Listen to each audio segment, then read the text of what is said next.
vrai qu'à chaque fois que quelqu'un meurt, on lui dit repose en paix. Ça montre bien qu'ici c'est pas la paix, tu vois. Tout notre travail, il est d'aller chercher de la beauté là où c'est compliqué, là où c'est pas évident, tu vois.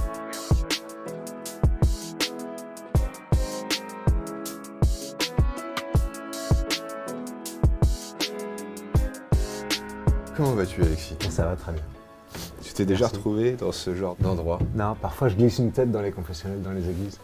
J'aime bien regarder, mais je me suis confessé quand j'étais plus jeune. J'ai fait mes 3 communions et je me souviens qu'on s'est confessé à la première communion, je crois qu'on a 7 ans, et à la confirmation. Ouais. Donc toi, tu as été élevé plutôt dans une famille chrétienne? Ouais, j'étais enfant de cœur et tout. Sérieux? Ouais. On imagine le petit Alexis le Rossignol. J'aimais bien en plus. J'ai aimé quand je jouais au foot le dimanche, ça me permettait de ne plus aller à l'église. C'est ce qu'a fait la scission là. J'ai dit tiens, non, j'ai match demain matin. Et j'y suis moins allé, mais jusqu'à 15 ans, j'étais à la messe tous les dimanches. Il m'arrive de rentrer dans des églises quand je suis en tournée. J'aime bien d'ailleurs. En fait, ce que je trouve fou dans les églises, c'est la taille des églises, parfois dans des petites paroisses, dans des petites communes. Je me dis, c'est fou le nombre de gens qui devaient y aller à l'époque pour qu'il y ait une capacité peut-être de 1000 personnes dans un village de 3000 habitants, tu vois. Et il y a une autre église 5 km plus loin qui a la même capacité. Et voilà, tu te dis qu'il y a une certaine époque où c'est vrai que la messe, c'était vraiment l'élément fédérateur du week-end. Carrément. Et qu'ils ont dû en mettre du sang, de la sueur et des larmes pour construire tout ça. Ouais. C'est que des fois, dans des tout petits patelins, comme tu dis, t'as presque une basilique, quoi, énorme. Ouais, t'as des trucs énormes. Et ouais. ça devait être une évidence pour eux, 1000 fois plus que pour nous aujourd'hui. Ouais, ou alors ils avaient beaucoup de choses à se reprocher. C'est plus qu'aujourd'hui. C'est peut-être ça. Ouais. Non, mais il y a toujours peut-être, enfin, je m'imagine qu'il y avait Oui. une certaine hypocrisie. À la messe, tu vas toujours aussi pour te montrer un peu, quoi. Ah, ouais, peut-être par le passé. Aujourd'hui, je pense. Non, aujourd'hui moins, parce qu'aujourd'hui, évidemment, les gens y vont plus par conviction, étant donné que c'est même plus très à la mode d'aller à la messe, quoi, tu vois. Même forcément pas bien vu ou mal vu, mais il y a un truc ça devient un peu ringard, tu vois. Ah, j'essaie de revitaliser ça, Mais et je crois que la jeune génération j'imagine à fond. Ouais. On a un libre arbitre, on n'est pas obligé de se laisser dominer par des courants de pensée.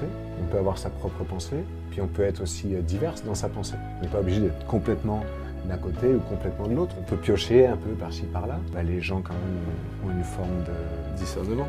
De discernement, exactement. L'autre jour, j'étais à Orval, l'abbaye d'Orval. Il y a une bière, mais il y a surtout une abbaye. Et en fait, c'est en Belgique. Et donc les moines là-bas étaient donc réunis pour une messe, quoi.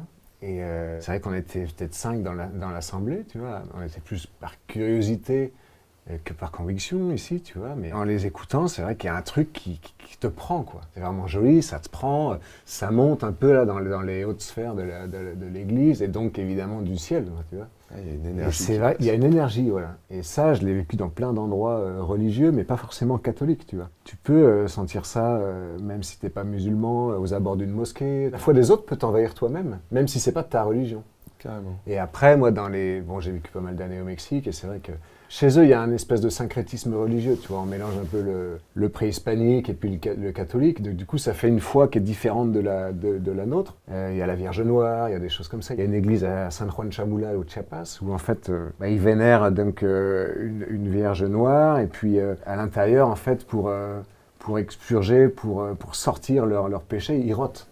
Donc ils boivent du Coca-Cola à l'entrée de l'église et après ils vont cracher des gros rots dans l'église, quoi.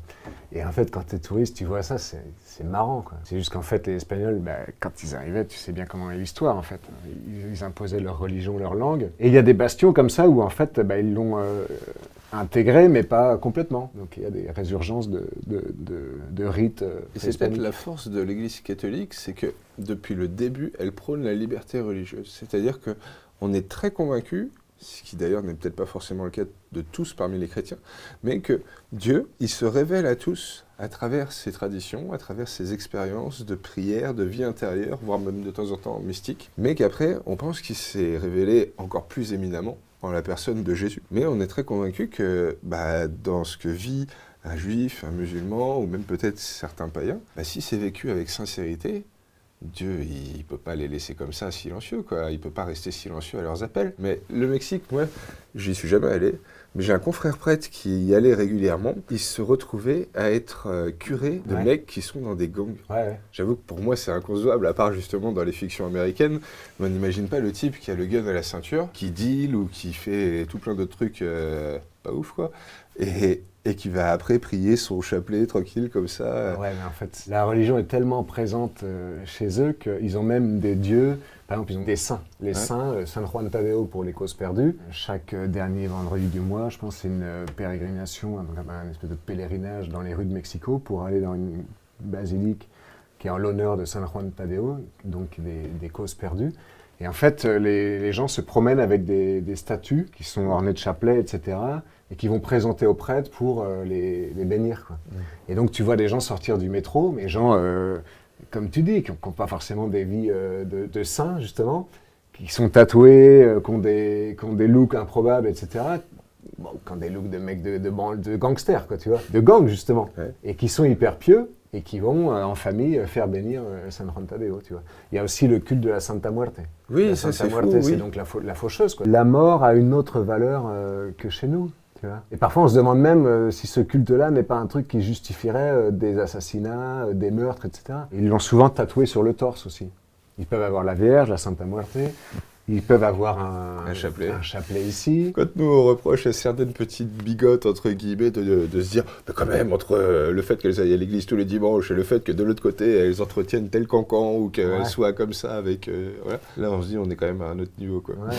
Il y a même un saint des narcos. Ah ouais? Qui s'appelle, je ne sais plus comment, mais il y a son église qui est dans le Sinaloa, je crois, l'état du Sinaloa, qui est vraiment l'État. En fait, oui, il y a des cartels. Oui. Il y a le cartel del Chapo, c'est là. Le cartel du Sinaloa. Et quand tu vas dans les cimetières de ces coins-là, en fait, tu as les tombes des narcos qui sont des tombes climatisées. C'est des petits châteaux dans le cimetière, tu vois, où les gens viennent se recueillir. C'est des mecs qui ont tué des centaines de personnes, tu vois. Il y a ce truc un peu dingue qui mélange à la fois l'extrême violence et l'extrême piété, en fait. Tu vois, moi, j'ai accompagné mon oncle qui est décédé il y a un mois maintenant. Et en fait, il avait beaucoup de mal à parler.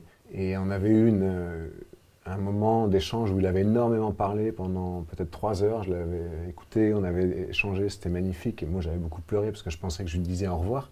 En fait, il n'est pas mort.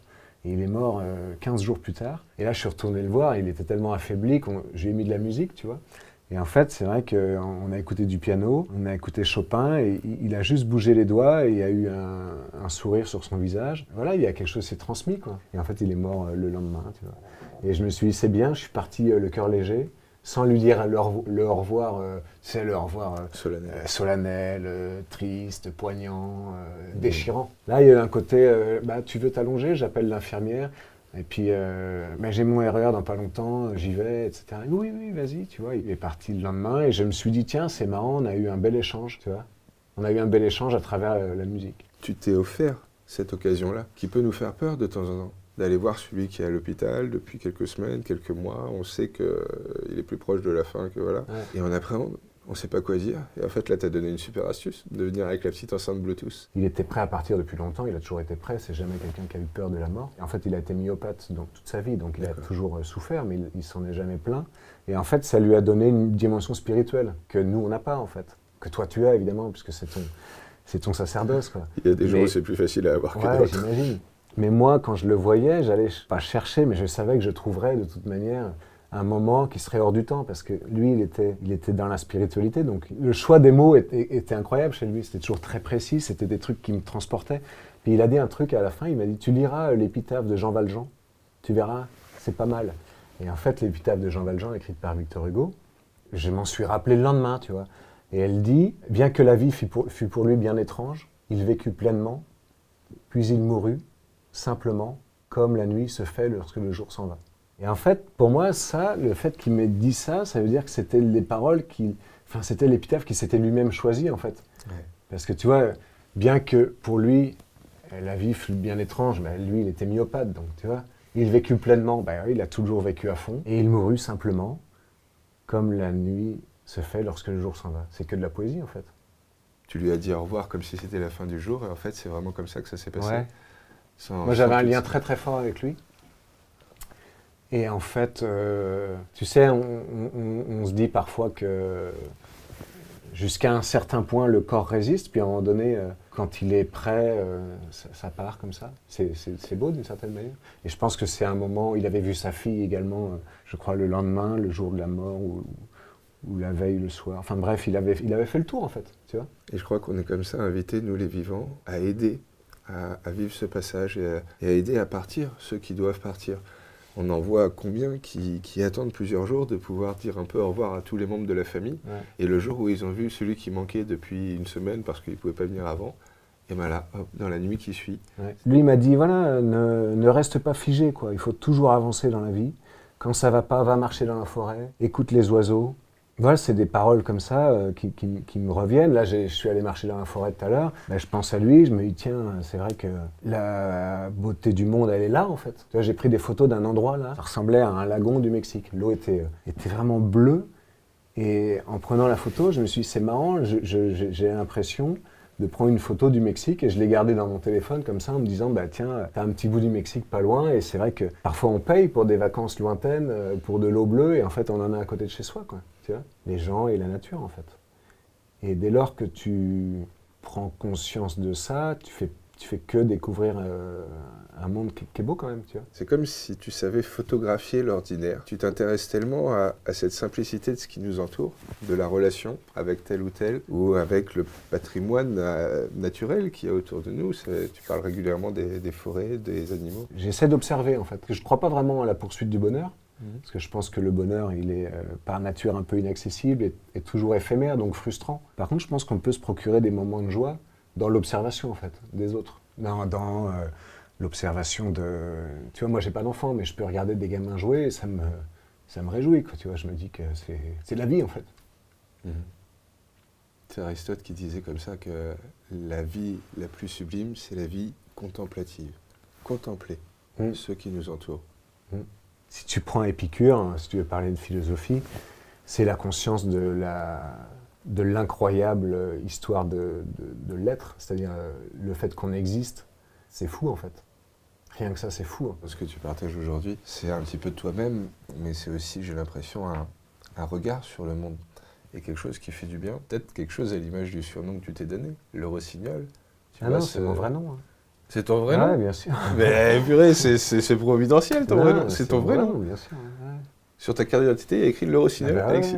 Ouais. Mais c'est génial. Mais non, mais c'est que le rossignol, c'est ça, c'est celui qui arrive comme ça, on s'y attend pas, il y a un parfum de printemps, une spontanéité, et c'est beau, quoi. C'est vrai. C'est dans tous les sens du terme. Et j'y pense pas souvent, mais c'est vrai qu'on me le dit quand même. Ah ouais. Ah, c'est fou. Ah bah merci pour... je savais pas. Moi, je suis un peu un nostalgique de l'enfance, tu vois, parce que je trouve qu'on vit tellement, justement, comme tu dis, dans le moment présent, parce qu'on se soucie jamais du lendemain et qu'on fait nos activités à fond, que dès lors, la vie, elle peut être qu'un désenchantement, en fait, tu vois. C'est un peu dur parce que quand tu comprends, par exemple, que c'est un peu l'argent qui paye tout. Tu vas suivre une voie, peut-être, qui n'est pas la voie que tu aurais suivie dans ton enfance, parce que tu n'avais pas cette conscience de l'importance de l'argent. Alors peut-être que j'aurais bien aimé faire un métier plus manuel, etc. Enfin, manuel à l'époque, avant de faire de l'humour. Mais j'osais pas le dire, parce que c'était pas des métiers valorisés par la société, tu vois. Et en fait, dès lors que tu comprends que le Père Noël n'existe pas, que c'est pas les cloches qui amènent les œufs, etc. Et là, tu comprends que la vie, elle va pas être évidente, en fait, parce que tu vas devoir évoluer dans une société à travers le regard de cette société sur ce que toi tu es, sur ce que toi tu veux devenir. Le monde, il est violent, quoi, il est sauvage, c'est le capitalisme, tu vois. La dimension introspective, elle existe moins dans le catholicisme ou la religion chrétienne que dans le chamanisme, parce que le chamanisme, en fait, tu prends des produits en plus. Oui. Donc tu prends soit de la bave de crapaud, soit tu prends des champignons hallucinogènes, soit de l'ayahuasca, tout ça. Ce que ça procure finalement, moi pour l'avoir expérimenté, et c'est là qu'en fait ça te crée un bouleversement dans ta vie, c'est que ça apporte une dissolution de l'ego en fait. Et tu te rends compte que dans ta vie, tout ton mal-être, si tu en as, il est lié à ton ego. En fait, ton ego te fait te comparer, te fait te mesurer dans la société et te rend malheureux en fait. Et quand cet ego, le temps d'une cérémonie, il n'existe plus, en fait, il n'y a que l'amour qui ressurgit. Et l'amour pour tout, c'est-à-dire pour la nature, pour les humains, pour les poissons, pour l'eau. En fait, tu débordes d'amour l'espace d'un instant. Et en fait, quand tu redescends, tu comprends qu'en toi, tu as l'amour. À la fois, je te suis à fond sur le plan philosophique. Mais en même temps, là, tu es un petit peu aidé par les produits, les produits chelous, quoi. Mais bon, c'est que des produits naturels, si tu veux. Oui, enfin, on va trouver de l'arsenic à l'état naturel aussi. Non, parce que l'arsenic va te faire mourir.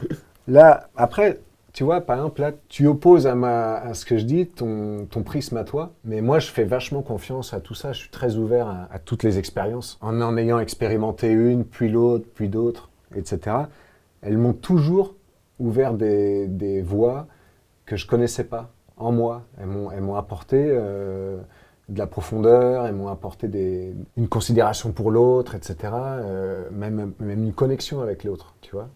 Et cette connexion, on la garde. Parce que quand tu sais que tu as été capable de, c'est imprimer quelque chose. C'est imprimer quelque chose en toi, tu vois. Chez les bouddhistes, il y a la compassion. Moi, j'avais été un peu avec les bouddhistes, en visitant les temples, chez Emre, tout ça. J'ai compris ce que c'était que le phénomène de compassion, tu vois. Tu gardes un peu de ça, tu vois. Puis après, je pense que le deuxième niveau, c'est ce qu'on appelle la compersion. Ça, c'est un mot que j'ai découvert assez récemment. C'est le bonheur à travers le bonheur des autres. C'est-à-dire comment tu réussis à être heureux du fait que les autres le soient. Tu vois ? Compersion. La compersion, ouais.